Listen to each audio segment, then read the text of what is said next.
esta webinar en el ciclo 2022 de la Asociación Nacional de Profesores de Geografía, en la que nos encontramos docentes de distintos puntos del país. Y desde ya le damos las gracias al profesor Óscar Durón por su disposición para esta charla. Y a continuación Franco nos va a dar algunas pautas técnicas acerca del desarrollo de la misma. Muy bien. Todos aquellos que necesiten constancia de participación del curso o precisen justificar su presencia en el mismo, vamos a enviar un link durante la jornada para que puedan solicitar la constancia.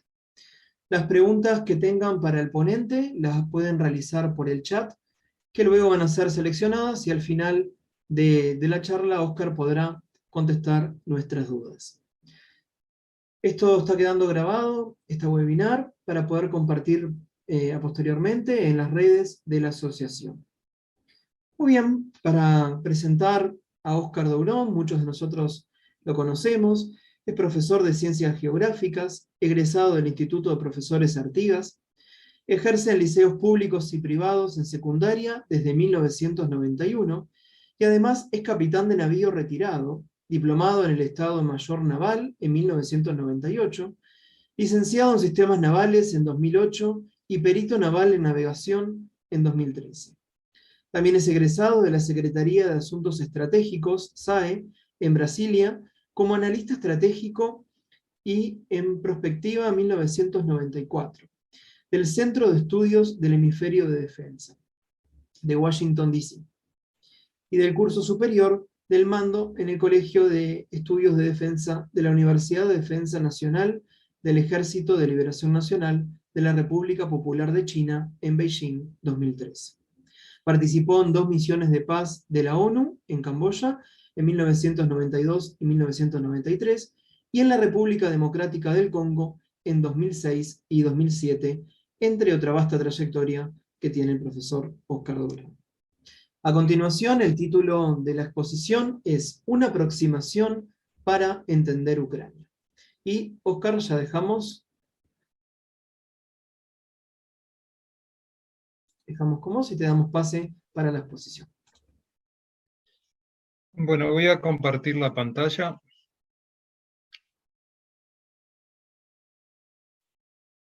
Ahí te habilité, Óscar, para compartir. Gracias. ¿Viste lo que hizo Cavani? Para.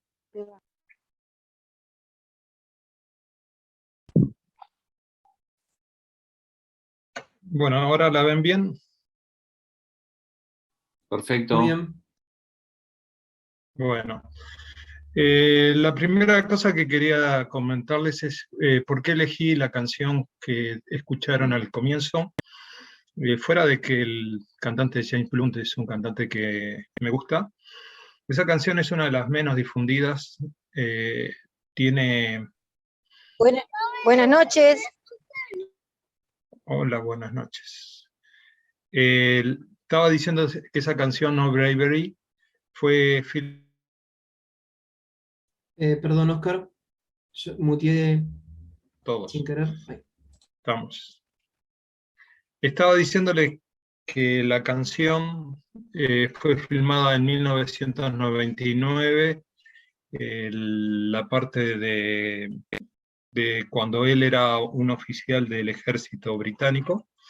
Ya era músico, pero prestaba servicios en el regimiento real, y le tocó encargarse del cuidado del aeropuerto de Kosovo. Tuvo que coordinar trabajos con las fuerzas rusas en esa localidad, y las filmaciones son de él y muestran un poco, realmente poco, pero lo que es la situación que sufren las personas en una situación de guerra. En este caso podemos extrapolar, y algunas de esas imágenes sirven para sentir lo que está pasando con las personas en Kosovo, pero también en Ucrania y en cualquiera de los otros lugares donde hay sufrimiento y guerra. Vamos a hablar de Ucrania porque está en el centro de la atención de muchos, pero no debo olvidar de que hay por lo menos 16 conflictos más que están ocurriendo en el mundo y cientos de millones de personas que están sufriendo por esas guerras y niños que también están en situaciones dramáticas y más afectados, que después vamos a ver, por este problema entre dos grandes productores de trigo, como son Ucrania y Rusia.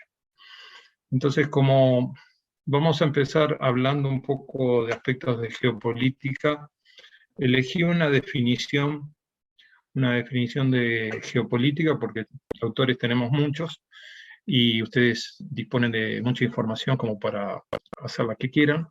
Yo prefiero la de Patrice Bourdain. También podría usar la de Yves Lacoste, pero ya es más conocida por todos. Entonces, resumidamente, él nos expresa que la geopolítica es un estudio de rivalidades de poder e influencia en un territorio dado. Eso, cuando uno lo utiliza correctamente, nos permite comprender el mundo contemporáneo. En quinto año, en la orientación humanística, en la asignatura Geografía Humana y Económica del Mundo Actual, hay espacio como para poder hablar de este y otros conflictos más que hay en el mundo. Y para eso hay que tratar de entender cómo se hace un estudio o un análisis geopolítico. Entonces, uno de los aspectos más importantes es el territorio. Después, la actividad humana. Después, los aspectos psicosociales que tienen que ver con las motivaciones, y finalmente identificar cuáles son los actores internos, regionales y externos que influyen en el aspecto que nosotros estemos estudiando. Para mencionar a un autor chino, conocido muchos el nombre del libro El arte de la guerra, del general Sun Tzu. Él habla en los 13 capítulos que conforman el libro de muchas cosas que aún hoy son materia de estudio en China por parte de militares o civiles, y en muchos casos en gerenciamiento se enseña a los puestos claves. Este libro, que tiene más de 2500 años de antigüedad, pero sigue vigente, hay que modificar algunos conceptos. Pero lo que podemos ver es que la guerra es una cuestión de vital importancia para un Estado, y ella está relacionada con la vida y muerte, no solo del ejército, sino de la gente común, y con la supervivencia o no de un Estado. Por eso es conveniente estudiarla, y nosotros tenemos que tener en cuenta 5 factores que vamos a ver, y después 7 situaciones que tienen que ser analizadas al inicio de cualquier conflicto para poder determinar si eso nos puede hacer llegar al éxito, y si hay perspectivas que nos dé éxito, aquellos que planifiquen esa guerra tendrán que tenerlo en cuenta, y si no les da, tendrían que no hacer la guerra. Los factores tienen que ver con la política, y como verán, marqué en rojo 2 aspectos que son propiamente la geografía: el clima y la topografía, y los periodos de luz y oscuridad, que influyen mucho en los movimientos que se pueden hacer en el terreno. Ustedes sabrán que en este momento hay un cambio de estación, y ese cambio de estación en una región como la de Ucrania va a generar el aumento de lodo, lo cual va a dificultar los movimientos de cualquier vehículo pesado, o obligarlos a circular únicamente por carretera, lo cual condiciona mucho lo que pueden ser los enfrentamientos. A un mes de que empezaron los combates, las tropas rusas están más estáticas que nunca, y están expandiéndose sobre la zona cercana a Rusia, sobre el este y sobre el sur.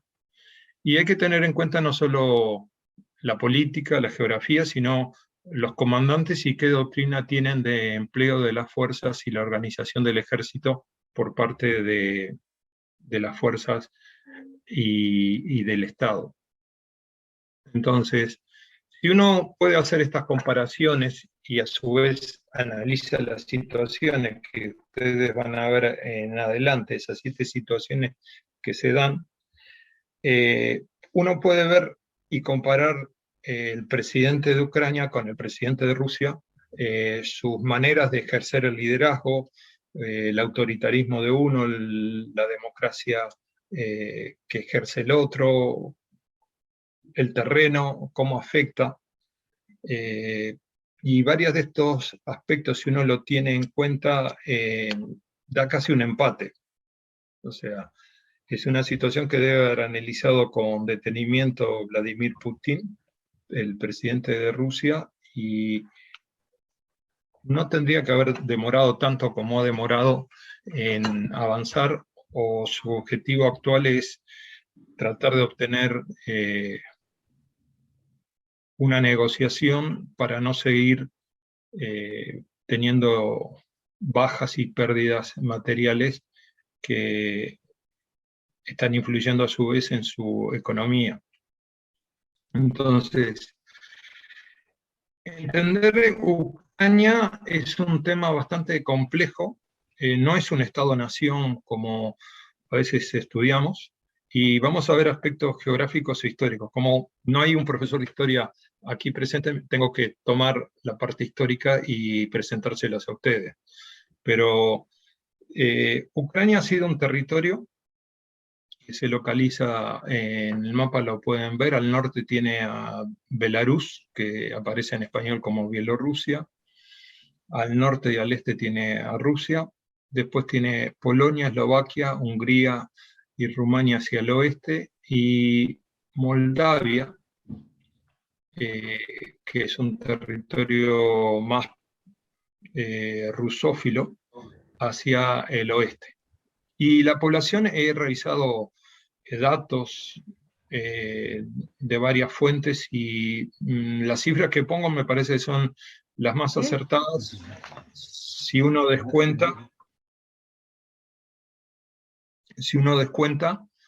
que se calcula que hay entre 3 y 5 millones ya de personas que desde el año 2014 se han exilado a países limítrofes. O sea, esos 39 millones o 44 millones, que haya sido la cifra más grande que he visto, representan la población de Ucrania antes del inicio de estas hostilidades. La superficie, sin contar la península de Crimea para nosotros, para que comparemos más o menos como si fueran juntos los departamentos de Salta y Paysandú, y la superficie de Crimea es como un poco más de 3 veces la superficie de nuestro país. Eso es para dimensionar cuando ven una imagen de algo que aparece en internet, cómo lo podemos comparar con nuestro país. Aquí se ven claramente los países que lo limitan con las referencias que puse ahí, que muestran que los países que están con un color más celeste son los países que integran la Unión Europea. Y uno de los temas que quizás haya sido desencadenante de esta situación es que Ucrania ha pedido y está siendo estudiado el tema de su incorporación a la Unión Europea. Unión Europea, que nosotros después vamos a ver qué países le integran y cómo eso se convierte en un preámbulo muy posible para después integrar la organización del Tratado Norte. En este mapa de relieve, mapa físico, se nota que sobre la zona de la frontera oeste hay un territorio más elevado, y en general todo lo demás son llanuras. excepto en las provincias del este que han generado los problemas desde el año 2014, de Lugansk y Donetsk. Todo lo demás es muy llano. El río Dnieper atraviesa el territorio ucraniano y ha sido una referencia utilizada por muchos para considerar la posibilidad de las operaciones militares que está realizando Rusia, y algunas de las ciudades más importantes se encuentran sobre su orilla o sobre su cercanía. Entonces acá tenemos un mapa bastante reciente que hice sobre la Unión Europea, habiendo excluido al Reino Unido de la misma. Entonces, Ucrania está pidiendo formalmente, y está siendo considerado afirmativamente, integrarse a un bloque económico hacia el oeste, cuando Rusia en realidad quiere que se integre a un bloque económico hacia el otro lado. O sea, hay una tirantez entre los dos. Ahora vamos a ver los aspectos históricos. Vamos a irnos prácticamente al siglo IX. En un momento, lo que serían los actuales estados de Belarus, Rusia y Ucrania, el pueblo era un pueblo común, conocido como Kievan Rus, que eso ha sido uno de los discursos que dio Vladimir Putin, de hablar de que los rusos y los ucranianos son un mismo pueblo, un solo pueblo, pero que en realidad no reflejan la situación y la evolución que tuvieron durante siglos, que hicieron que tengan dos idiomas, dos culturas ligeramente distintas, y que Ucrania haya sido un estado que ha estado sometido a distintos poderes, a distintas organizaciones que lo han controlado, y a veces ni siquiera en forma completa, ¿no? A partir del siglo XVII, muchas partes de Ucrania han sido parte del Imperio Ruso y organizados como provincias rusas y administradas desde San Petersburgo.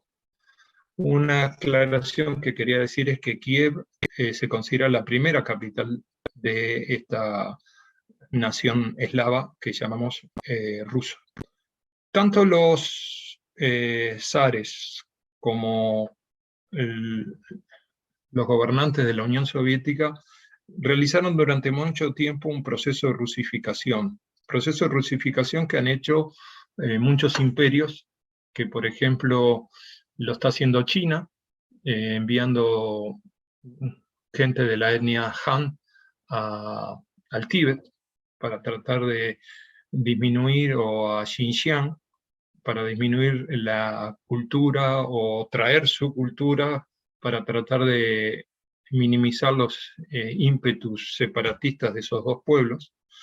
Lo hizo Turquía, los jóvenes turcos durante el Imperio Otomano en la Primera Guerra Mundial, que finalmente generó un hecho desagradable como fue el genocidio del pueblo armenio por haberse resistido a ese proceso. Y en el caso de Ucrania, eso ha hecho que se instalasen personas que sienten que su madre patria es Rusia más que Ucrania. ¿Está? Ucrania alcanza un proceso de independencia a partir de fines de la guerra que da el triunfo a la revolución bolchevique, y a partir de 1917 empieza a tener un gobierno propio. Ese gobierno no dura mucho.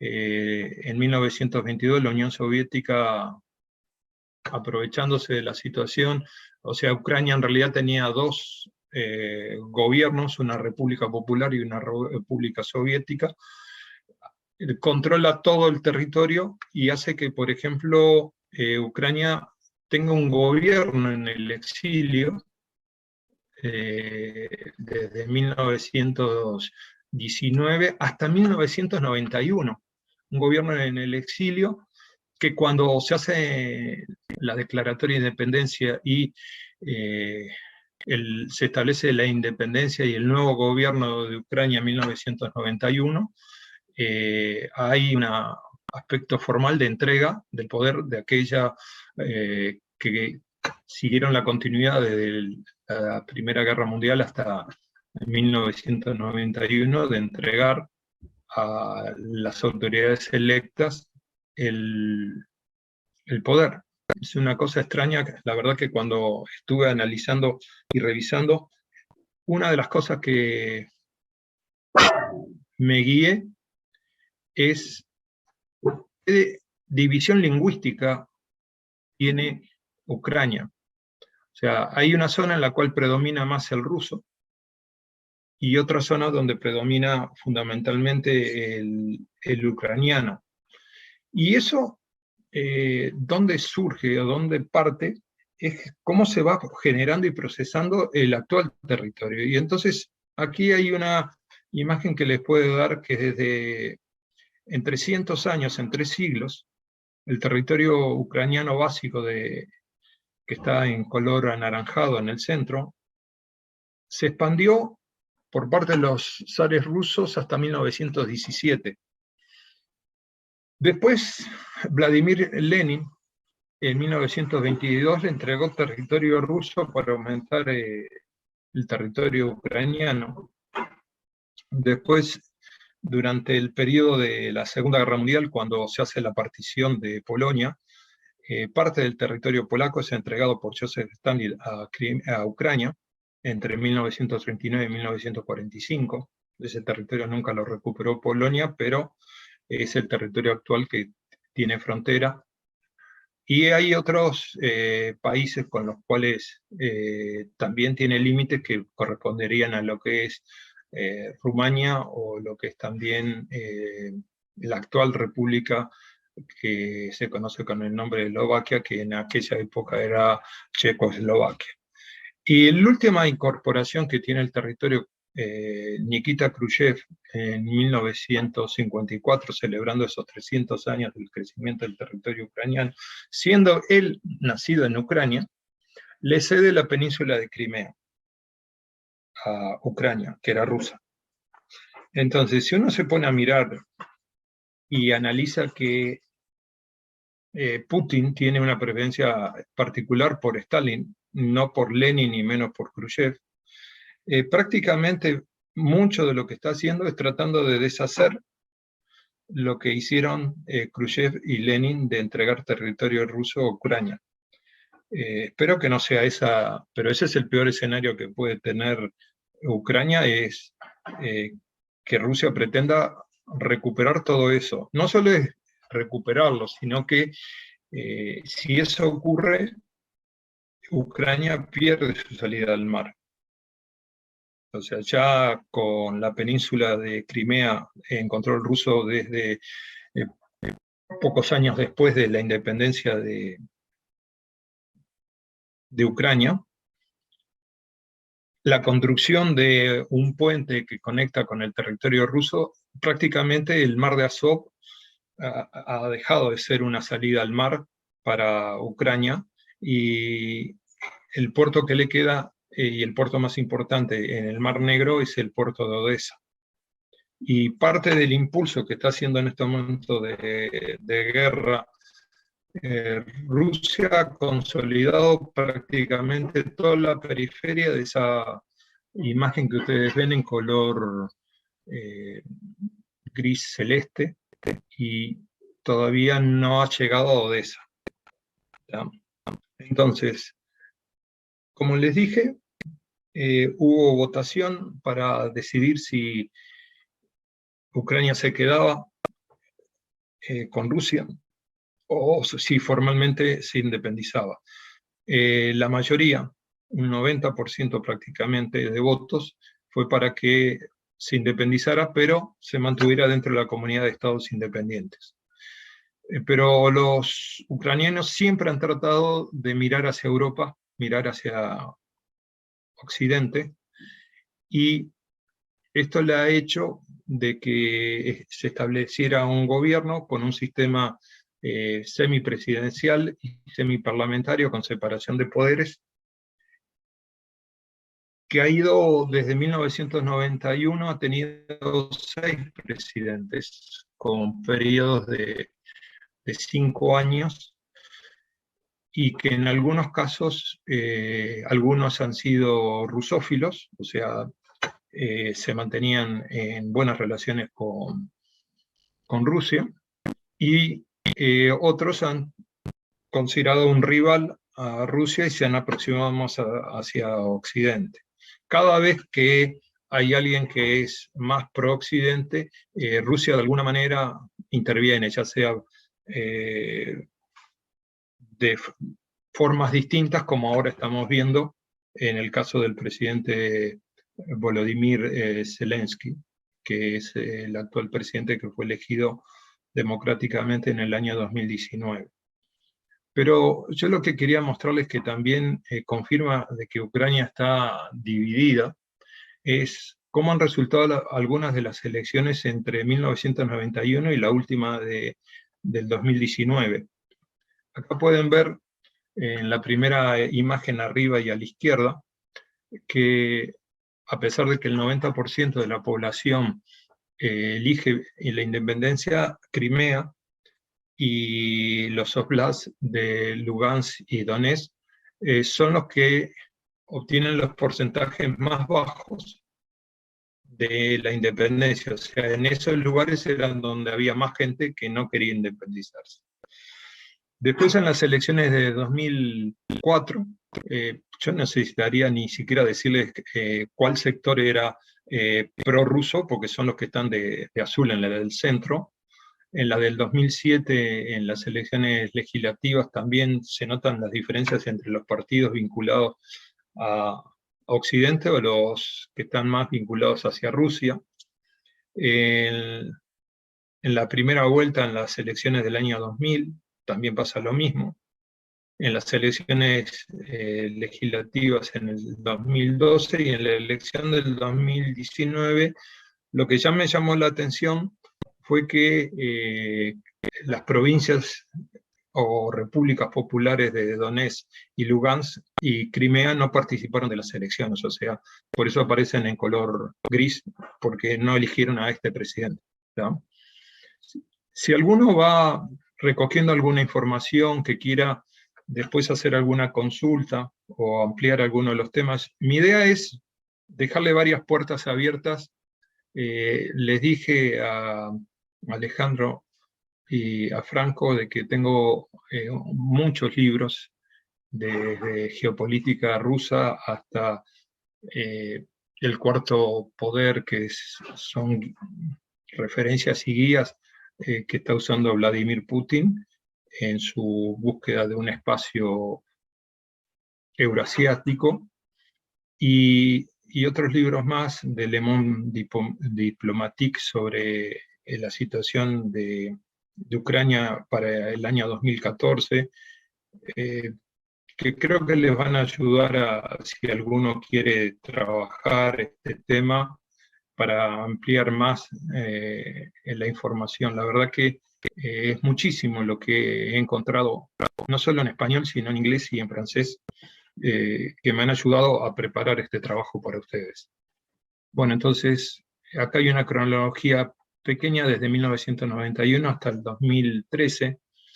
Quería marcar una fecha que es 2004, en donde en las elecciones hubo una denuncia de fraude.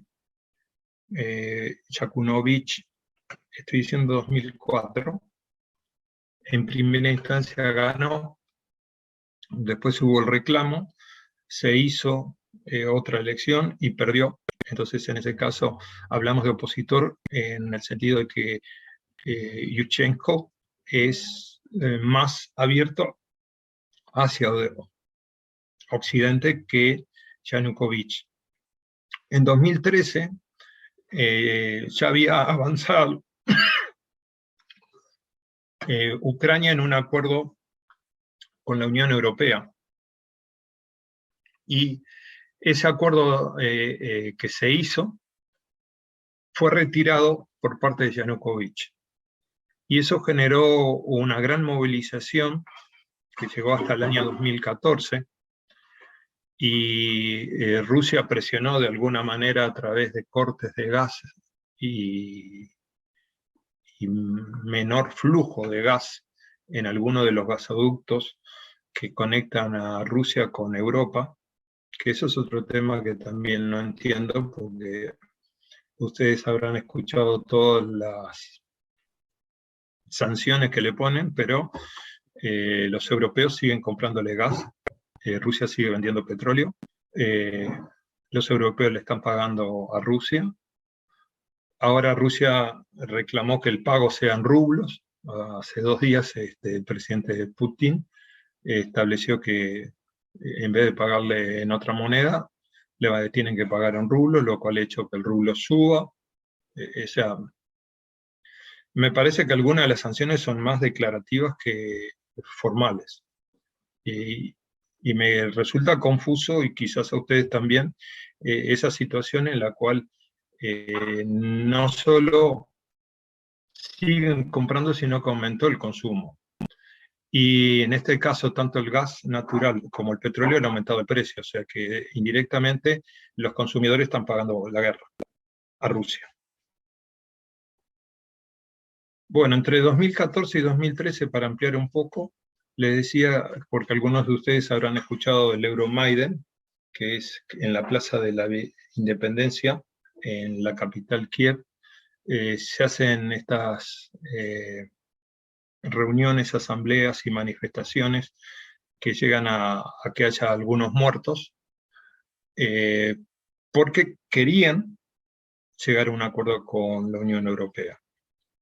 Entonces, esa fue la protesta, porque el gobierno no quiso, y el gobierno expresó sus causas, pero también reconoció que había presión de Rusia para que no le integrara, porque Rusia quiere que integre una unión aduanera con otros estados que eran de la comunidad de estados independientes, o sea, Belarus, Kazajistán, que son con los que tiene mayor afinidad Rusia.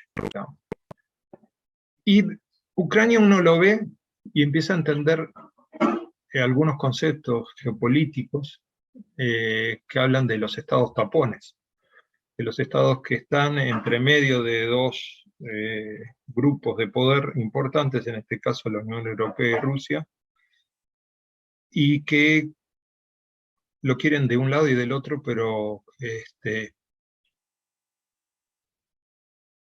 Ucrania ocupa una posición estratégica importante y sería como una antesala, como un delay, una demora del tiempo en el caso de que haya algún ataque, cosa que no estaría siendo posible de acuerdo al Tratado del Atlántico Norte, donde se define claramente que es una organización defensiva. Entonces, Ucrania queda aquí entre medio de la Unión Europea y la Asociación del Este de la Unión Aduanera, donde otro país como Georgia también quiere seguir los mismos pasos que Ucrania, y tampoco es de interés de Rusia de que pueda integrar la Unión Europea. Ahí en el Cáucaso han habido intentos de independencia de algunas repúblicas también, y Rusia prácticamente desde el año 2007 ha evitado cualquier proceso de independencia de esa zona. O sea, lo que quiero decir es que esto que está pasando ahora, en 2022, no es algo súbito, es algo que lleva su tiempo, y que en realidad prácticamente desde 1999 hay indicios de que la actitud que ha tenido Putin y sus allegados para generar esta situación. Entonces, el presidente Yanukovych huyó de territorio ucraniano y se exilió en Rusia. Durante un tiempo reclamó que seguía siendo el presidente. Recuerden que antes, entre 1919 y 1991, Ucrania tuvo el gobierno de la República Socialista Soviética en su territorio y un gobierno en el exilio. Entonces Yanukovych decía que seguía siendo el presidente. Pero el tema real es que Yanukovych ahora tiene la ciudadanía rusa, y la constitución ucraniana establece que no puede ser presidente alguien que tenga doble nacionalidad. Entonces, esta es la situación que se heredó en 2014. ¿Tá? 3 territorios que son de un tamaño mucho más pequeño que algunos departamentos de nuestro país, o más o menos del tamaño, digo lo que se ha proclamado, acá el Oblast, pintado en verde, de Donetsk y de Lugansk, es bastante más grande de lo que realmente controlan las tropas que son rusófilas, que en realidad el área que controlan ellos, donde han proclamado su independencia, es más o menos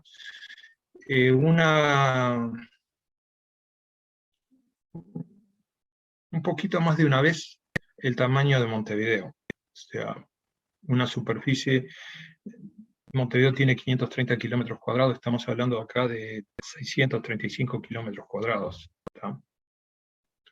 Entonces, en febrero del 2014, huye.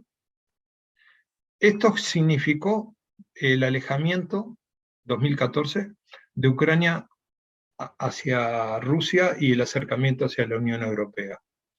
Pero en esa misma fecha, por febrero, Crimea hace un referéndum y por...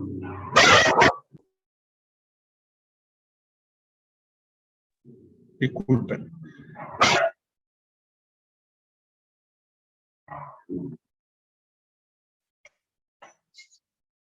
Les estaba diciendo que Crimea hace una elección que por mucho más del 93% los que quieren independizarse de Ucrania ganan, y tenemos al presidente de la Asamblea, que es Alexander Turchinov, que ejerce como presidente. Y hay amenazas de parte de Putin para que no emplee la fuerza, por lo cual Ucrania desiste de intervenir en Crimea y Putin declara la incorporación de Crimea a territorio ruso.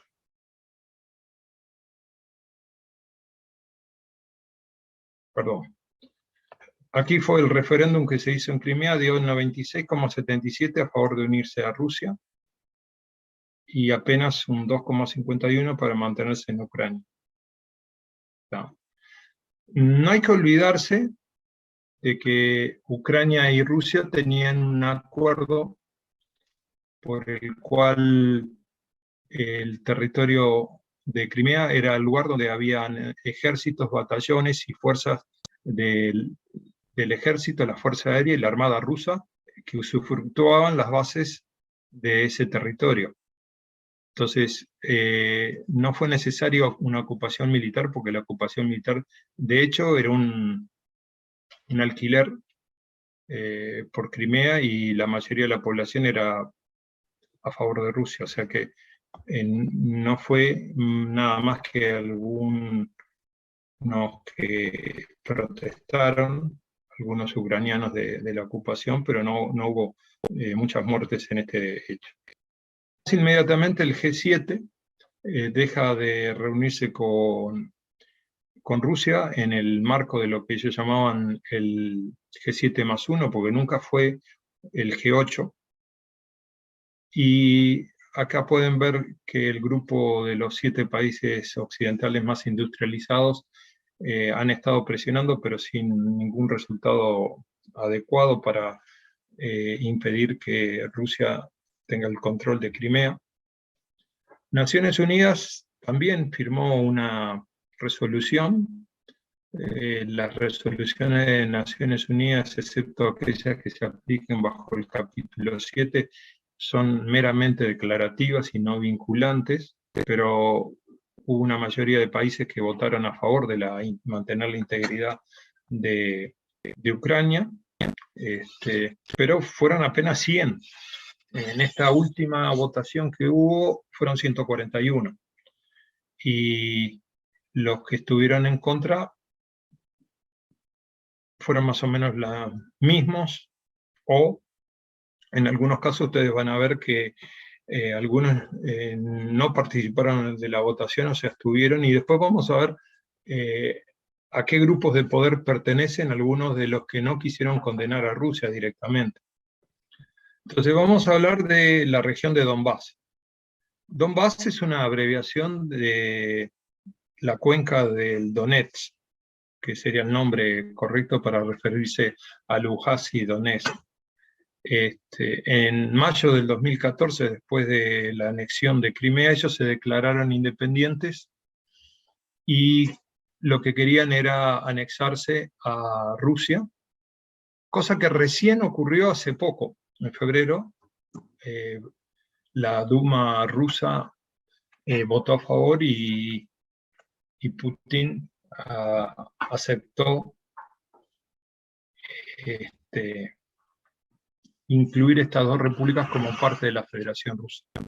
En ese periodo de 8 años, que va desde el 2014 hasta el 2022, han habido más de 14.000 personas fallecidas y más de 2 millones de refugiados. Y esta cifra que yo les acabo de decir es una cifra que mencionó Vladimir Putin cuando trató de hablar el 21 de febrero para justificar las razones de su intervención en Ucrania. Lo que él dijo más o menos fue que se estaba produciendo un genocidio de ucranianos que eran rusófilos. O sea, fue una de las excusas que aplicó, además de la sospecha más firme de que haya sido porque Ucrania haya tratado de integrar la OTAN. En los referéndums que se hicieron en ese año, en realidad hay diferencias. Algunos dicen que no fueron de independencia, que fueron de autonomía. Los acuerdos que ustedes habrán leído, los acuerdos de Minsk, Minsk es la capital de Belarus, que se hacen en 2014 y 2015, tratan de crear un espacio de negociación en donde está el Reino Unido no, está Francia, Alemania, Ucrania y Rusia. Y ese acuerdo, que era hacer una desmilitarización de esa zona, un cese de fuego y buscar la solución, pero sin que perdiesen su carácter de ucraniano esas zonas. En sí, tanto Ucrania como Rusia dicen que la otra parte no lo cumplió. Los acuerdos de Minsk I y Minsk II. Entonces, quería, en esta imagen que de alguna manera está el símbolo nacional de Ucrania, el girasol, un cielo celeste, colores que integran un poco la bandera actual de Ucrania, y unos tanques. Vamos a analizar cómo se está desarrollando algunos aspectos de la guerra. Esta es la zona que yo les dije que era no mucho más del tamaño de Montevideo. El 21 de febrero fue la fecha de reconocimiento y con eso se enviaron tropas, y el 24 de febrero, a primeras horas de la mañana, es cuando se considera que la invasión rusa a Ucrania, a las 2:50 horas de Greenwich. Una de las razones más poderosas que se considera que haya sido la causa fue la posible adhesión de Ucrania a la OTAN, con lo cual la OTAN se le acercaba mucho. No tiene mucho sentido decir que se le acercaba mucho, porque las repúblicas bálticas de Letonia, Estonia y Lituania son parte de la OTAN y quedan al lado de Rusia. Me parece que es algo más simbólico de Ucrania sobre su origen y su posición y los recursos naturales que dispone, las razones finales. Y a su vez en esa fecha Putin amenazó a Suecia y Finlandia si acaso querían adherirse a la OTAN. Cada una de estas amenazas hacen que se incremente la cantidad de países que quieren pertenecer a la OTAN. Porque estando dentro de la OTAN, un ataque a su integridad territorial es un ataque a toda la organización. No sé si ustedes han escuchado que el presidente Zelensky pidió que hicieran un tema de evitar el uso del espacio aéreo y le dijeron que no porque no era parte de la OTAN. Ahora vamos a ver algunas reacciones que han tenido otros actores, esto lo vamos a ver más rápido, pero tanto el Consejo de Seguridad de Naciones Unidas, el 25 de febrero, y la Asamblea General, el 2 de marzo, se reunieron. Ningún efecto. Acá pueden ver la votación de la Asamblea General, fueron 141 que condenaron la agresión, 5 países que votaron en contra, y ahí se entiende Belarus, Corea del Norte y Siria como aliados de Rusia. 12 países no fueron a la reunión, o sea que su declaración de que querían no quedó registrada. Y hubo 35 países que se abstuvieron. Una cuestión interesante de ver es que del grupo del BRICS, Brasil es el único país que condena.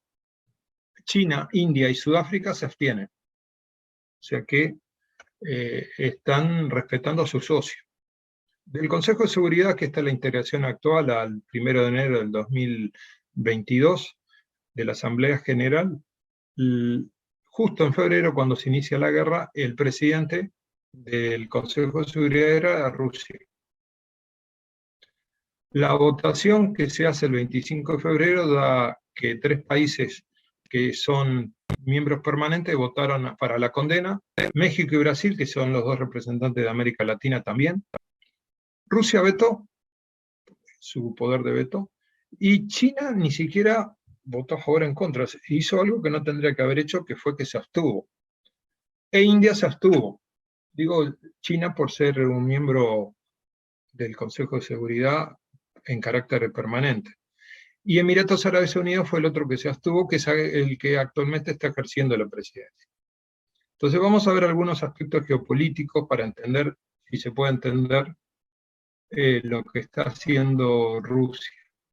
Para hablar de Rusia y las ideas que tienen, tenemos que ver los conceptos de Mackinder sobre la creación del poder terrestre y el poder marítimo, que lo presentó el almirante Mahan, que ha sido la guía para Estados Unidos. Pero vamos a hablar de Rusia, entonces no voy a hablar de Mahan, pero sí voy a hablar de que esa idea de que los que pudieran llegar a controlar la zona del corazón de la Tierra serían los que tendrían el control del mundo. Eso los rusos lo están aplicando, pero lo han modificado, y eso ha hecho que también en 1904 fue la primera vez, pero en 1919 adaptó su teoría, y si ustedes ven, en la zona del Headland de 1919 incluye sin duda la región de Ucrania, la región en la cual es la disputa entre el poder marítimo y el poder terrestre. Esa es la disputa que se está generando entre no solo Rusia, sino Rusia con China, que se han aliado y están buscando una manera de presentar una situación de disputa del poder a los Estados Unidos. Por ahora el único que está actuando es Rusia, pero China está fortaleciendo su ejército y está presionando para poder tener mejor armamento. Entonces, lo que para ellos es importante es la isla mundial. La isla mundial es eso que está recuadrado, Eurasia y África. Ahí no estamos nosotros, las Américas, pero el control de esa zona y la disputa con el poder marítimo es lo que se hace en la zona del margen, donde cada uno de los poderes puede llegar a desestabilizar al otro. Cuando está el equilibrio, esa situación no afecta al mundo. Ahora con las armas, y sobre todo los misiles, el Rimland se ha achicado a casi nada, porque la velocidad, el guiado y las distancias que recorren los misiles han hecho que prácticamente sea apenas una franja costera. En Estados Unidos... Facu, acordate que el único espejo que tengo para ver es el de atrás tuyo. ¿No vas a la carnicería? No, pasante. A la carnicería. Estimada compañera, no puedo silenciarla, no me deja. Y acá la cierran la por carnicería. favor. Hay un audio prendido que no me deja silenciarlo. Salsa de tomate, no. Bueno, vamos a tener que sacarla. Perdón, Oscar, continúe. Spikeman amplía en la época de finales de la Segunda Guerra Mundial, y entonces nosotros podemos ver que los Estados Unidos trata de hacer un anillo, un cerco, alrededor de Rusia, para tratar de frenar su expansión y su poder, y tratar de bloquearlo.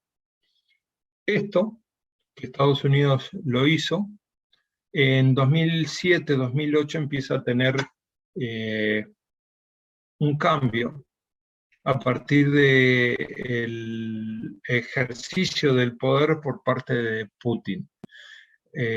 Rusia prácticamente ha tenido a Putin en el poder desde 1999, alternándolo con algún presidente que es seguidor de él, mientras él ejercía el cargo de primer ministro. O sea que cuando termine su periodo, si lo termina, lo más seguro que siga ejerciendo el poder desde las sombras.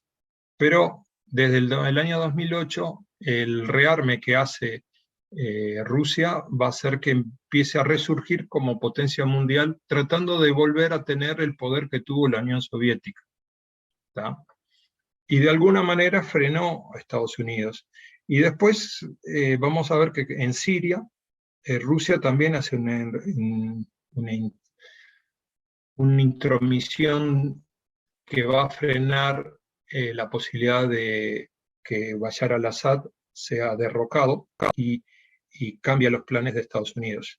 Rusia, ya sea ahí, se logra un aliado que ahora lo está apoyando no solo como otros, lo está apoyando con tropas. Hay tropas sirias que están peleando en Ucrania. Entonces acá en este mapa ustedes ven dónde queda Ucrania con relación al Rhineland y al Helmand, en el medio de la zona ahí entre el amarillo y el anaranjado.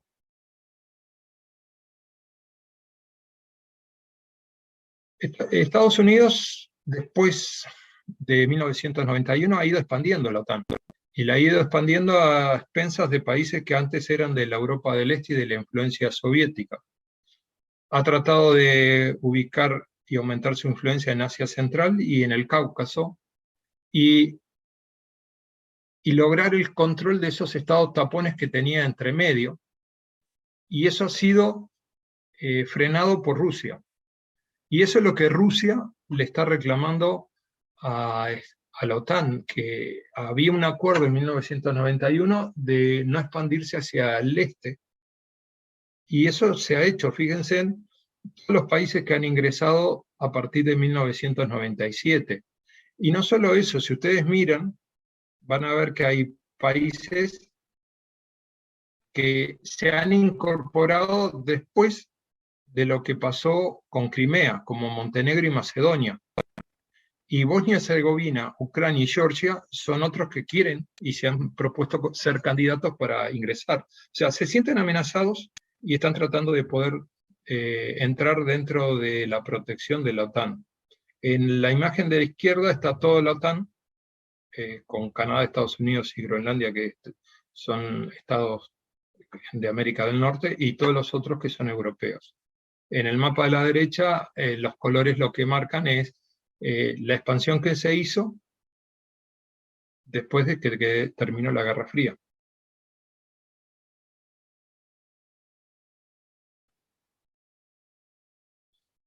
Otro factor que nosotros tenemos que tener en cuenta que influye en este análisis es China.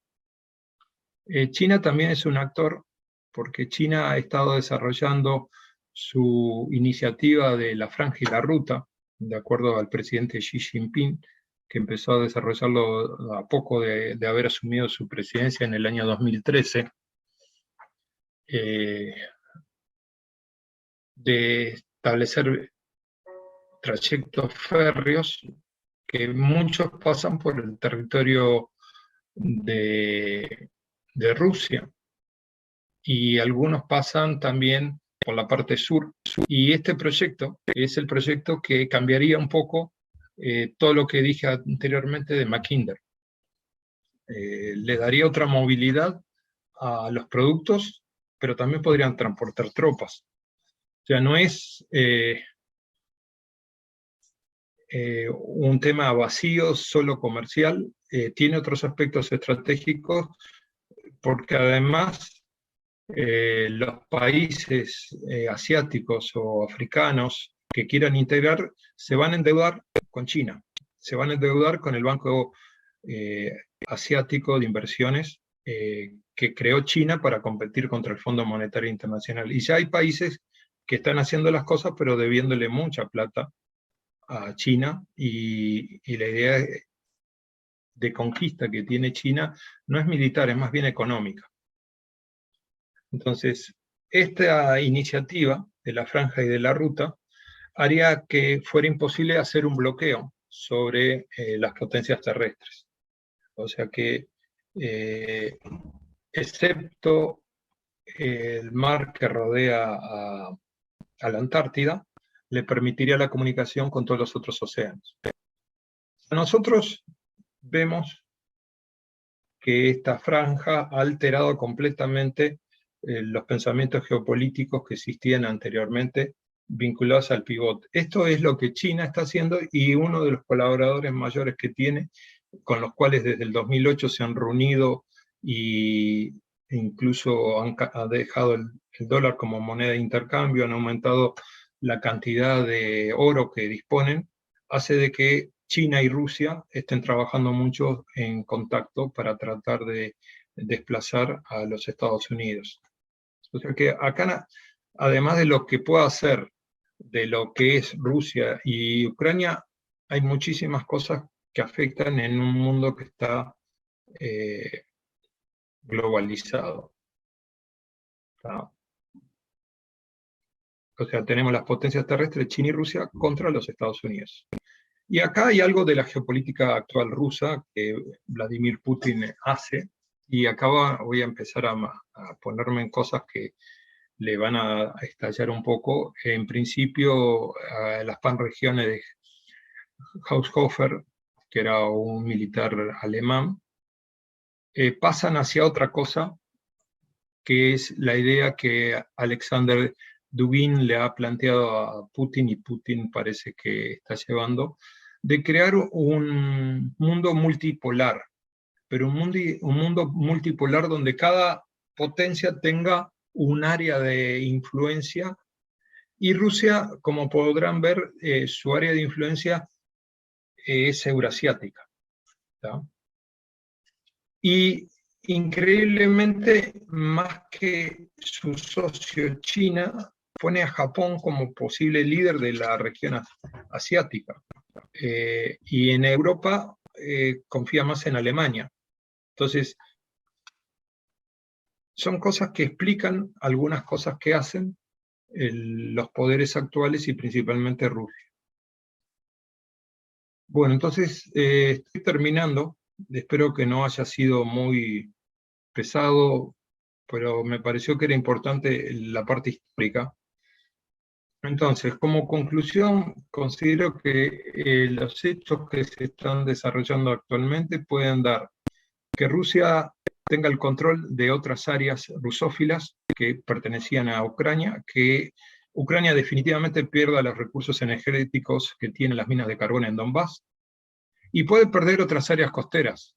Todo eso va a depender, porque eso es negocio en el sentido negociable, y ya Ucrania, las declaraciones que está haciendo el presidente, está casi respondiendo a lo que pretende Putin, solamente faltan algunos detalles. Ya el tema de la OTAN puede ser que no ingrese, que busque una neutralidad y pueda desistir del ingreso a la Unión Europea. Los aumentos de precios y la escasez de materias primas van a durar un tiempo más, quizás un periodo anual. Los suministros de algunos recursos, principalmente en el área de transporte, alimentos, metales, transporte y microchip, dependientes de los recursos que utiliza Ucrania y Rusia para exportar. Y un tema que no se menciona es el tema del dólar, cómo puede estar afectado post-conflicto. Y lamentablemente otro tema que no se habla es las hambrunas que hay y las muertes que por esta causa se pueden dar, principalmente en un continente como es el africano. Aquí voy a presentar cuál es el peor escenario prospectivo que puede tener Ucrania, y es que aquello que, bueno, perdón, esto era de las exportaciones rusas, los porcentajes que reciben algunos países de algunos de los recursos que hace Rusia y que pueden afectar a otros, pero este es el peor escenario que puede tener Ucrania, que es perder toda su salida al mar, que es la zona que habíamos visto al comienzo, que es donde se habla ruso.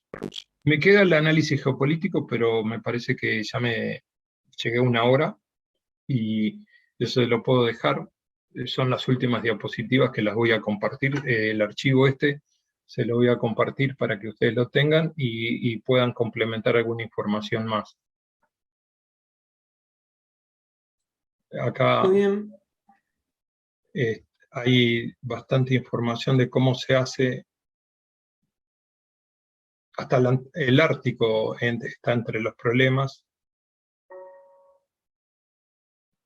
Aquí un tema de la dependencia del trigo de Rusia y Ucrania en países, y fíjense que Benin y Somalia, el 100% de lo que importan de trigo viene de esta zona en conflicto. Entonces, muchos de estos países africanos van a pasar mucha hambre. Muchísimo. Porque además está subiendo el precio. El petróleo, que tenemos a la OPEP Plus, que tiene a Rusia, los bloques de desarrollo, factor económico. ¿Cómo se financia el conflicto por parte de los países? Ustedes escuchan que les entregan cosas, pero tienen su costo. Todo eso después Ucrania va a tener que pagarlo. ¿Ya? Estamos hablando de miles de millones de dólares.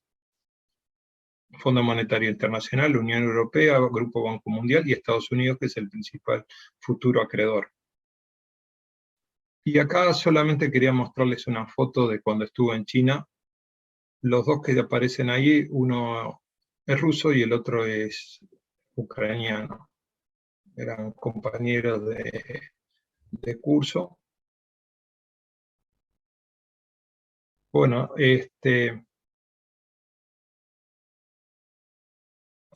este momento termino. Por supuesto que había algunas cosas más, comparaciones. Lo que está pasando a la fecha de ayer, de cómo está el control de Rusia y cómo los ucranianos han logrado hacer algunos contraataques efectivos en Kiev. Las pérdidas, los escenarios que puede tener: 3, que se rinda Ucrania, que acepte las condiciones o que Rusia se retire. Bueno, dejo acá con esta imagen de niños ucranianos y una maestra ucraniana enseñando a los niños en los refugios. Listo. Oscar, nos llegó una pregunta que dice: ¿qué papel juegan los recursos energéticos en este conflicto? Es una pregunta interesante porque tenemos a 2 países que integran organizaciones productoras, una de gas y la otra de petróleo, como es Rusia. Y Rusia sigue vendiendo y a buen precio, aumentando los precios, aumentando la producción, y algunos de los países que le han planteado de ponerle castigos le compran, y a tal punto Putin ha dicho de que a esos países le va a cobrar en rublos. O sea, a los otros le va a seguir que le paguen en la moneda acordada, que pueden ser euros o dólares. Nosotros venimos de una situación de pandemia de los últimos 2 años, y a partir del año 2017 los países productores de hidrocarburos, generalizo petróleo y gas, se han puesto de acuerdo en reducir la extracción porque bajó la demanda. Y ellos lo que tenían previsto a partir de la recuperación de China era ir paulatinamente aumentando la producción a medida que la demanda pudiera ser satisfecha. Todavía estamos en una etapa de que no se ha llegado al nivel máximo de producción, pero no se llega de un día para el otro. O sea que se pongan a extraer pozos, o por ejemplo en el gas natural los principales productores cercanos a Europa son Bahrein y Qatar, no tanto Arabia Saudí, y tendrían que aumentar mucho la producción para poder sustituir a Rusia. Y hay contratos y se sigue comprando a Rusia, y el resto del mundo va a tener que pagar a más de $130 el barril, y al precio que se establezca el metro cúbico de gas. Ya hay países como España que están quejándose del precio de la producción de electricidad, y bueno, por suerte están saliendo ahora del invierno. Posiblemente haya una baja en el consumo en el hemisferio norte. Estos recursos están afectados, ¿sí? La energía, lo mencioné en las conclusiones, era una de las áreas. Dije alimentos, energía, metales, transporte y microchips. No sé si contesté la pregunta a satisfacción. Bien, Oscar, nos hacen otra pregunta que ¿a qué se refiere el término rusóforo? Son personas que sienten que su madre patria es Rusia. Si usamos la palabra prorruso, podríamos hablar de que hay una interferencia rusa en Ucrania, y en algunos casos investigaciones hechas dan de que no ha ocurrido en algunos aspectos, por ejemplo en la entrega de armas menores. En algunos casos han sido tropas ucranianas que han desertado o han dejado el armamento. Entonces, prorruso suena más duro y implicaría la injerencia de Rusia directamente en asuntos de Ucrania. Rusófilo significa que son ucranianos o de otros países que tienen simpatía hacia lo ruso. O sea, si uno ve entrevistas a personas de la región de Donbass, les dicen, yo hablo, en mi casa hablamos ruso, o en mi casa soy bilingüe, pero prefiero Rusia. Y son ucranianos, no son gente que haya infiltrado Rusia en ese territorio. Es el sentimiento que tienen. Hola. Sí, hola.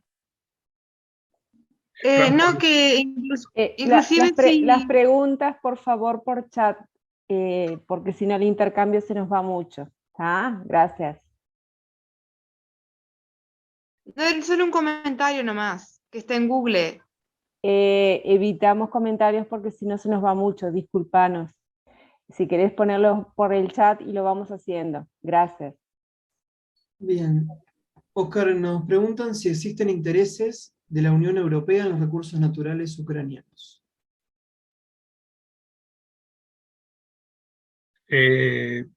Sí, o sea, Ucrania, perdón, en la parte energética me quedó colgada una cosa, y es que en las políticas anteriores de la Unión Europea, que han dejado de producir energía nuclear, muchos países europeos han quedado enganchados de la dependencia del gas de Rusia, cosa que no pasa con Ucrania. Ucrania, la mayor parte de su energía la produce a partir de centrales nucleares.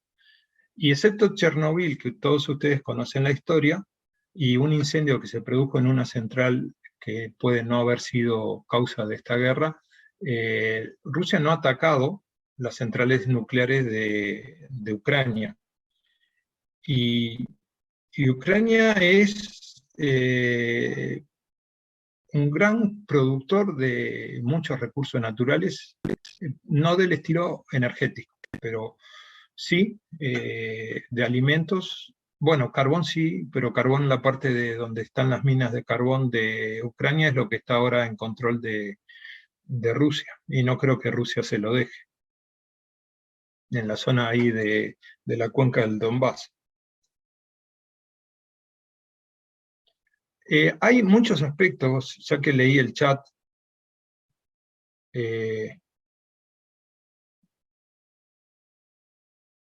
hay muchos aspectos que no puse los temas de ciberseguridad.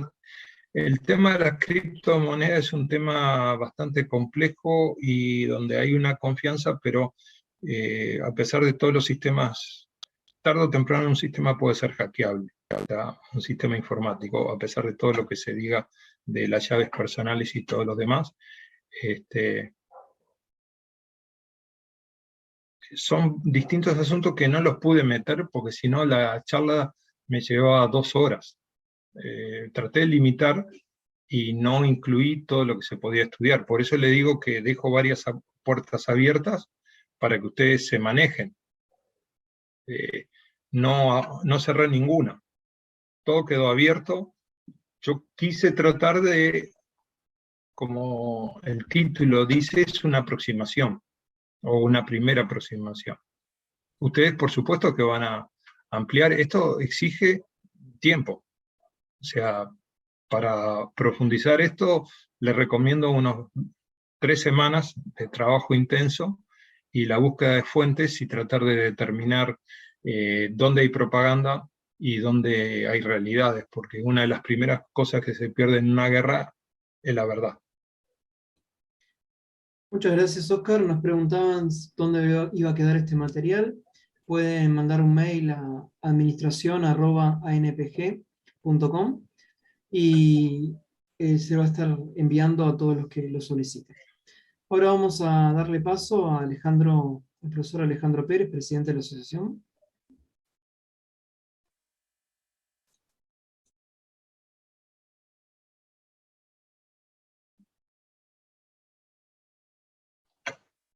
Está sin audio, Ale. Perdón. Bueno, primeramente muchas gracias, Oscar. En lo personal y bueno, y de mis compañeros también, te agradezco mucho la sensibilidad con la que has tocado el tema.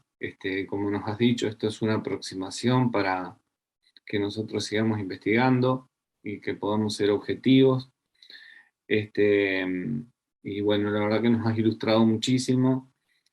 Y bueno, también entendemos que va a ser de utilidad para utilizar en nuestras aulas. También queremos agradecer a todos los docentes y estudiantes por su participación, hoy viernes a la tardecita. Así que bueno, para nosotros es un gusto tener esta convocatoria y bueno, aprovechamos la oportunidad para comentarles que en el mes de abril vamos a continuar con el ciclo de webinar 2022. Oportunamente les haremos llegar la información y la temática. Así que bueno, gracias a todos por estar.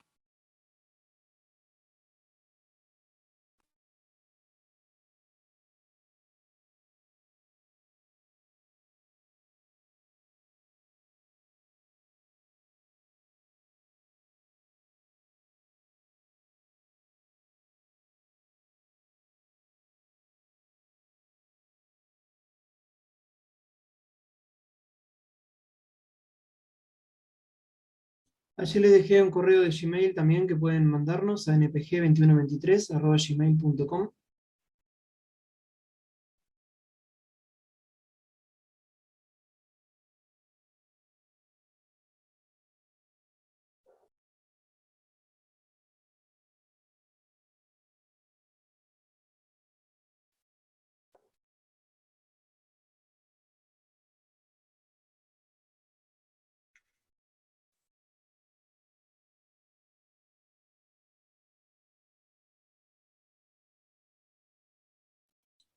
Las constancias fueron compartidas por el chat. Ahora vuelvo a compartir el link.